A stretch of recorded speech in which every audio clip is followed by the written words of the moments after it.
Hello, everyone. I'd like to present to you really a model of attitude that my good friend Jim Peal has come up with. Jim Peal, and you see him here in this picture. Jim Peal is a colleague of ours, I guess. He works out of California and does a lot of same things as we do. They came up with this great little idea, and let me just run you by it. It's called Check Your Attitude, and I'm just going to show you what this is about. So check your attitude. This is the workbook that is available to us. You could buy it at Amazon, for example. Let me just run you by his basic idea. I'm going to skip a number of pages, and you can read them up. It's quite good, but we don't need them now. So here it goes. Jim Peal looks at leadership, looks at communication, and basically sees two different types of mindsets, two different attitudes, if you want so, general attitudes. And one attitude is one of leadership, and the other is one of drama. So leadership and drama. That might already ring a bell.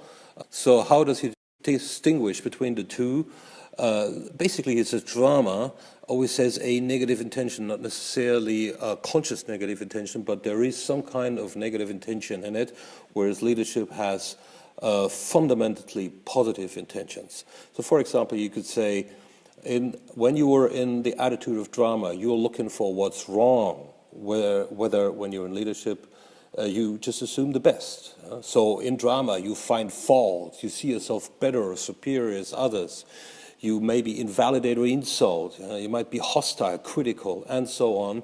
Whereas in leadership, with positive intention, you're more assuming the best. You're curious. You see multiple perspectives, so you have a broader horizon, if you want. So you listen generously. You add energy. Whereas in negative intention, you withdraw energy.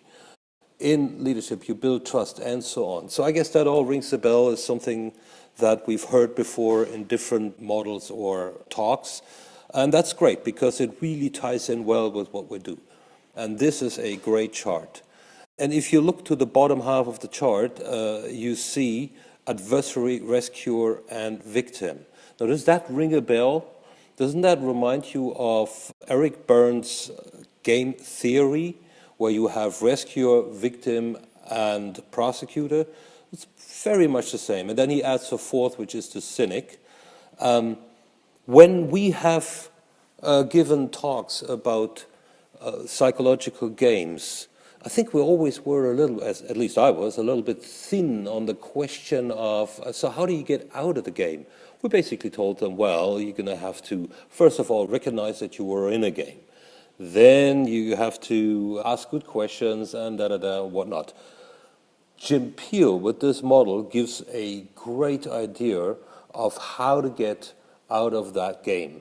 And what he does is he opposes a green triangle to the red triangle, as you can see here, and that is a triangle of leadership and with its meta-attitudes. Unfortunately, he calls them strengths, and I have talked to him about this topic. I said, look, strengths is something that is sort of reserved for a different model, the Gallup Strengths Finder, but he says he's been printing this for a long time and can't really change it. So we're going to have to live with that. If you look at that triangle, you have the visionary, the coach, and the activator. And in the center, the mentor. What I really like is on the top left, that sentence where it says, operating in leadership is like raising a flag every day, but there is no place to tie it. So it's almost like you have to do it over every day. And this is really what we mean when we say, as leaders, you're always on stage. That is what he's referring to. You can't just do something by way of management and then it'll stay that way forever. And he says it requires intention, attention, and practice to sustain and build character. And on the contrary, adversary, rescuer, and victim, so the drama meta-attitude. Drama is the negative, knee-jerk reaction that typically comes easy and requires no emotional intelligence or control or effort. So it's this reaction, really. It's not a conscious choice, but it's a reaction. And therein lies also the key for switching from the red to the green. It's choice, which is in the middle, the place of choice. And then he's done something which I really like. You have to know that Jim Peal is a medical doctor, so he had to study biology and biochemistry a lot, so chemistry. But let's listen to him for a moment. Well, one way is to have a visual. And this is a simple one, it's like, oh, I can choose to have a positive spin on things and be of service to myself and others, or I can choose a negative spin and sabotage myself and others. But I wanted to see all my choices at once. So this idea of a periodic table with mindsets as elements kind of came into my mind. It made a lot of sense because of my medical background and my work with leaders who were mostly engineers and scientists. And what I did was I put those things, what I call the 4 food groups for the soul, on the right-hand side. Having a vision and direction, being able to take action towards that vision, being able to connect with people in a meaningful way, and being able to reflect on ourselves and bring wisdom into our lives. And I put the things that really cause us to de-energize and contract from life on the other side. And then what I did is I populated the chart with symmetrical mindsets. So if I found myself in the red zone, I could look across on the other side and see where to go. So I could be either frustrated or engaged. I could be angry or passionate. I could be sarcastic or really humorous. I could be, blaming, or I could be accountable. I could be an adversary who just would rather be right than do what's right, or I could be an activator. And I went through each of the rows until the whole chart was complete. And that's a great table. I really like it. You see on the left side again, you see the negative intentions. He calls them shadows. And on the right, positive intentions, he calls them strengths. On the left, you see, on the top, you see sabotage. And on the top right, you see service. So those are the opposing sort of attitudes that you could have. And then below that, in dark red and dark green, you see what he calls meta attitudes. So you have, again, our friends, the victim, the adversary, and the rescuer, and then the fourth, which is the cynic. And on the right, then the visionary, the activator, coach, and mentor. And this is really, and that's great about it, it's a mirror image. So here is how you deal with this. Here's how you apply this. Say you have a group and you've talked about the games and you have had an exercise where you had them find out their favorite game. So isn't that always the first step in finding out about how to get out of games, how to be game-free, by finding out what really is your preferred game. What do you do when under stress? So say there was a situation and it didn't work quite well and you felt bad in the end and everyone felt bad in the game, typical game situation. Now analyze and see what was actually your attitude during this conversation. And now let's go to the left and try and find that attitude. For example, maybe you were blaming someone. That's BL, blaming. And maybe you were also trying to control that person by being critical. So you were very critical, you even blamed them, and that way tried to control them. Now, go over to the right side, the mirror image. And the mirror image of blaming would be accountable. The mirror image of controlling would be trusting. And the mirror image of critical would be objective. Now ask yourself, if I recall that conversation that I just had, and I had assumed in that conversation an attitude of being accountable, being trusting, and being objective, how would that conversation have gone?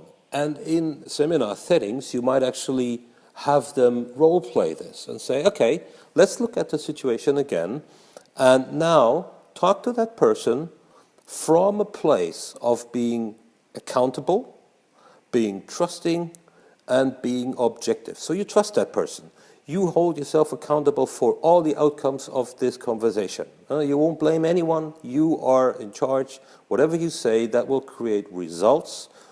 And you go with those results and you hold yourself accountable for it. In that way, you give that person trust, and you are also objectively looking at the whole situation and maybe the needs of the person in front of you. Where might they be coming from? What might they be fearing, for example? Why might they be in a threat mode? And so on and so forth. And you will see that all of a sudden, the mood of this conversation will completely change. I think this is great. You can do this with any situation. Go to any situation that you had where us as professionals, I guess, we have enough self-awareness that we know when we've been in a game. So we go quickly to the left side. What is it? Was I angry and envious? Well, if I was angry and envious, how would that situation have played out if I had been passionate instead of angry and creative? Yes, I'm passionate about the topic, but I don't have to get angry at that person. I'm just really passionate about a good solution. And in that way, I'm going to employ my creativity to see how we could solve this. How would this conversation play out if I use those two instead of the other two? That's the basic idea. And what he has done now, I should show this in the book. There's great. He describes the victim. He describes the visionary. That's a great definition. The visionary inspires by creating an experience of the future that is palpable, that is filled with passion and excitement for what is ahead. So that's a great little definition of visionary. And he goes on. And in the book, he goes through all of them and gives definitions of those. And then in the end, he does something which, again, works very well with our topic of neuroscience. He actually attributes the different hormones to it. And here we have the threat and the reward mode. And on the left, adrenaline, cortisol, and norepinephrine. And on the right side, the endorphins, dopamine, oxytocin, and serotonin. So that works really well with what we're doing at the moment. And then here is, in the end, there is this little check your attitude coaching. And this is really exactly what I've just led you through. What are your positive intention strengths? What situation or persons trigger you to go into the negative intention channel? So the first thing you do is you think about, on the right side, which of those actually pertain to my strengths. What am I? Am I more of a creative, inspired person, or more engaged and maybe accountable? What am I? And then, when you think about when you are under threat, what is it actually that triggers that? So that's number two, situation or person that trigger that. And where do you go? On the left. And you might notice that you actually go to the ones that correspond in a mirror image here. What is the thought or conclusion that starts you spinning? What is that one thought?